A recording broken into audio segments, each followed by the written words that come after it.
Napaspas ang nagresponde dagiti kameng ti Bureau of Fire Protection sa Nicolas ket Municipal Disaster Risk Reduction and Management Council iti nadakamat kay ili tinauram a pagkasiraan iti Barangay 16 San Marcos San Nicolas Ilocos Norte kunan ni SFO1 Chris Albert Diego team leader ti BFP ang nagresponde ket nangrugi ti uram kalpasan na nagluto ti kaskasera iti lugaw nga ilako da ket iti asideg ti naglutuan na ket iti bodega at iti ridaw na ket plastic ket ditaan ang nagkayamkam ti apoy.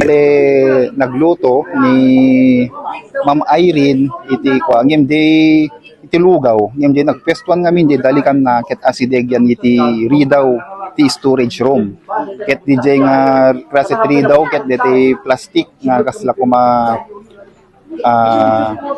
para comfort room ket kunan namit banbantayan na ngem siguro DJ kinabayag na subya-subyan nga bantayan ngem siguro DJ kinabayag na nga na kuanin na lunag sut nang ruyan na nga nauram tapos simrek yan ti storage room.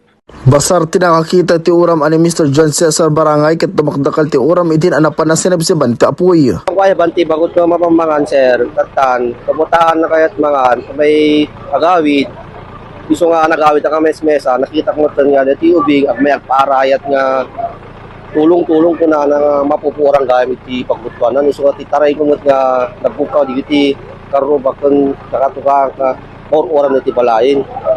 So dakkel dati ti uram na Taktulan sir ta permi nga ron nga ti sumuga nakadijay na rin daw taktul ti apoy na talaga sir.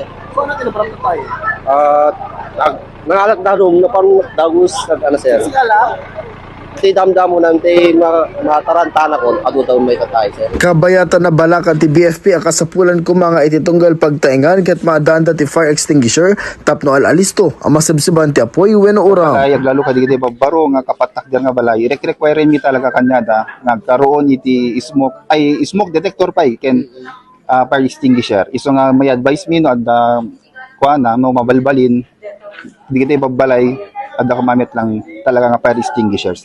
Aside kadigiti danumdan o lakapsot danum tiyandan so ti regat na kam. Para iti IFM News, Idol Lawrence Martinez Tatok, RMN.